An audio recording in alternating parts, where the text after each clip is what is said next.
Hey guys, today we're going to have a look at this Aldi Milk Frother / heater, milk heater as they call it there, because I've been wanting to check out a few other frothers. Now we have reviews of the Aeroccino 3, the barista recipe maker on the channel, but I've been wanting to delve into a few other frothers and have a look.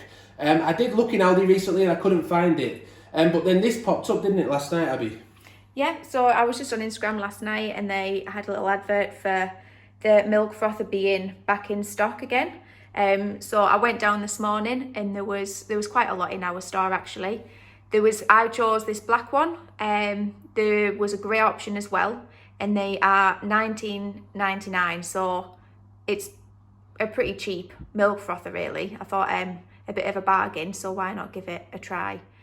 Yeah, so when you consider the Aeroccino is now 65 quid, or 65 pounds if you haven't got an expert or ambassador membership, and the barista recipe maker's a lot more than that. We've also covered the Aeroccino 4 as well, by the way. We have a review of that on the channel. But let's look at the features of this one then, the Aldi one. Yeah, so some of the features that we've got here, it's a 360-degree base. The power cable is 75 centimetres long. For when you're frothing the milk, you can have a max of 115 millilitres, but if you're just heating it, it takes 240 millilitres, so that's quite big. It does show that inside it clearly, I don't know if you can see that top picture there, you're not going to get confused as to what the max is for the froth or just the heating, so that should hopefully prevent any overflowing. It has an automatic switch off, and the jug is cordless, like with the Aeroccino 3 and 4. It's the base that is wired in, so that's nice and easy to use. Yeah, so we've got a non-stick coating that this is easy for cleaning, perfect for frothing or heating milk with just one button control, so it's just nice and simple. And also you can froth cold milk, so say for summer you can make a nice cold latte. What would you call that? An iced latte? An iced latte. Well, while I'm talking, if you just look at the warranty as well, I found that interesting, a 3-year warranty on it. So it'd be interesting to see how you redeem that, if you need to, do you take it back to Aldi? But there'll obviously there's a warranty slip inside, so there'll be details on that. And that's it really. It's a 500 watt frother, by the way, and if we do look, it does look a lot like the Aeroccino. I was just thinking that there's not really much of a difference. It's got similar like grip methods with the ribbed design. Yeah, there's silver at the top. Sorry.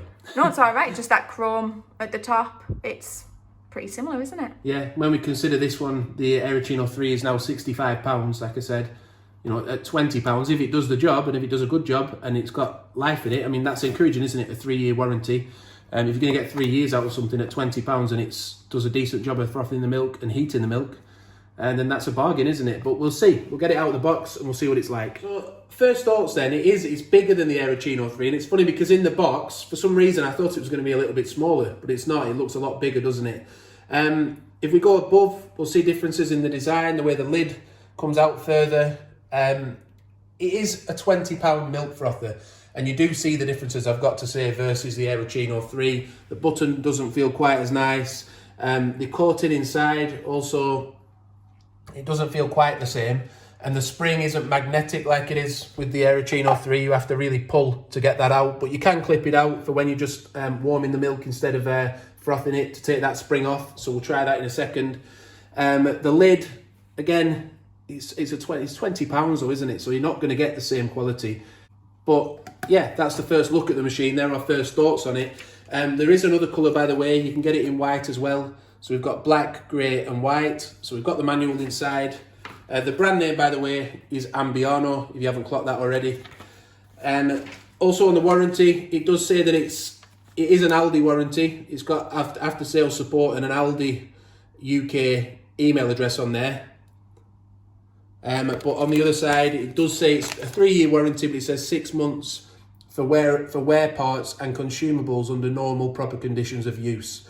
So what that means in practice, I don't really know, to be honest with you. But it does say that it doesn't cover, obviously, accident or unanticipated events, improper use or transport. And you can read the rest yourself if you want to pause the video. Yeah, just to let you know then, there is obviously a rubber seal around the lid as you get on the Aeroccino 3. Again, it doesn't seem necessarily quite as thick, but there is a rubber seal on it. If we just look inside, we've filled it to the max line for froth milk, which is roughly 115 millilitres. So let's see how we go with it. You can also froth cold milk, by the way. I'll double check that because it did say it on the box, but I'll make sure that that works. I'd imagine by holding it down like you do with the other frothers. The plan in the long run is to buy a few more different brand frothers and then put them all side by side and see which one we like the most.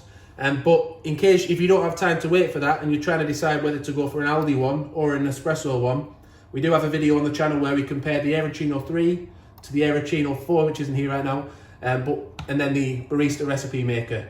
And we made latte macchiatos with all those three in that video. That's a versus video, so do check that out. I'll try and link to it above now, but you can also search it on the channel as well. Looking in the top, it is frothing the milk up.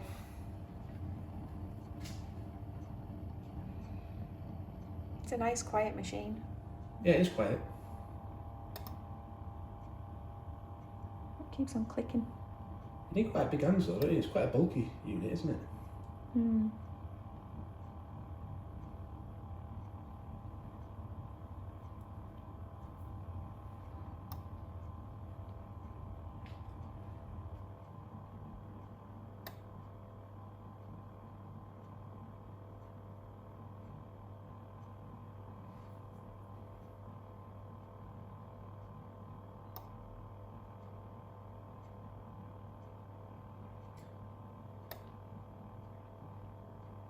I've left this in real time, by the way, just so we can see how long it actually does take.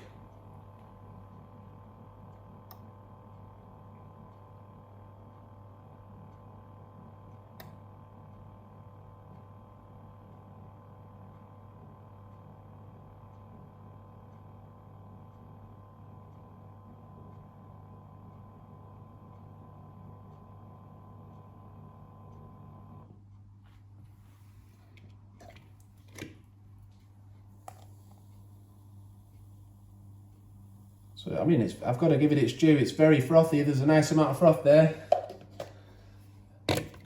Let's see what it looks like with the espresso in. You can gauge just how frothy it is then.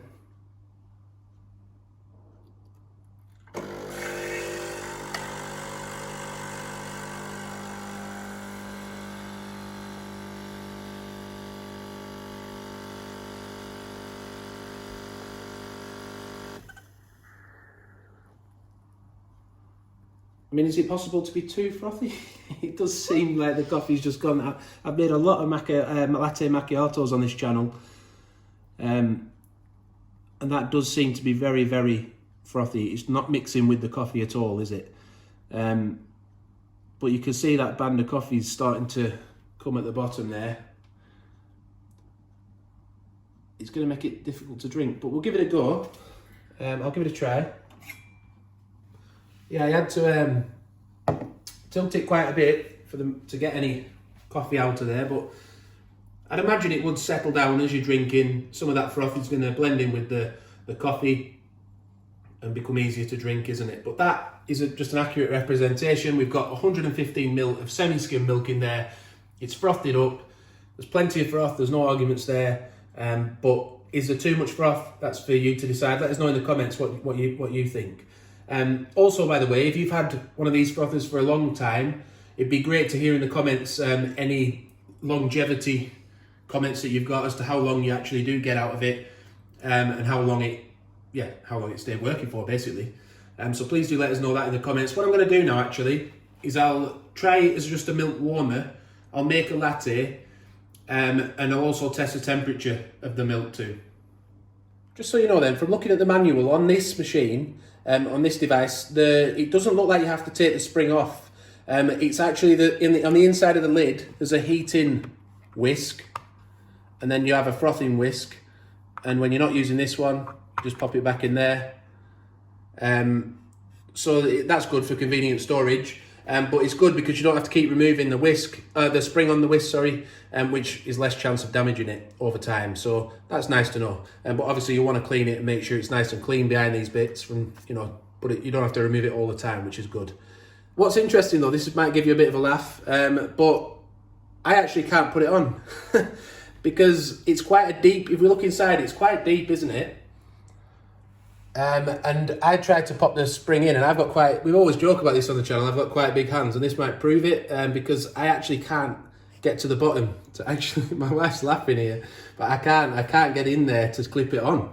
I can just get it on now. Yeah, that's on. But if I try to get it out, I can't do it, I can't reach, so it's really, really awkward. So something to bear in mind if you have big hands. But Abby, you can get in there fine, can't you?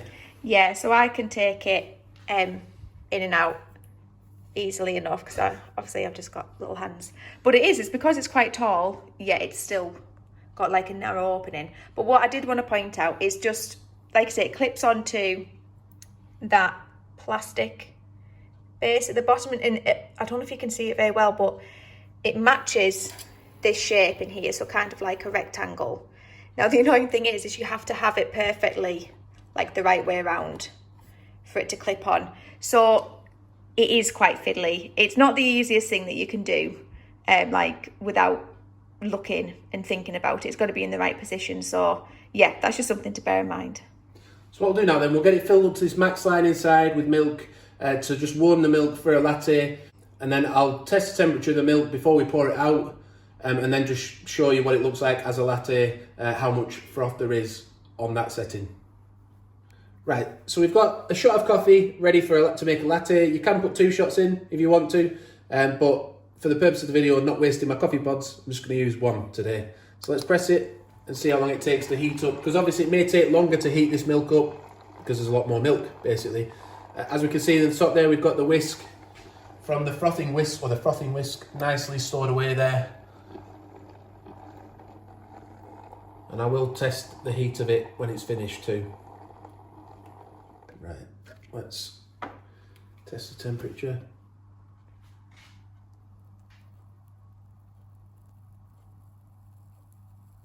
So 63 degrees. Now let's see what the froth level's like on that with that heating whisk. So it literally is, there's not much froth there at all, is there? It is just heated milk basically. There's a little bit there on top if we have a look, but there's a bit of crema mixed in too. Should we have a little taste? See what the texture's like?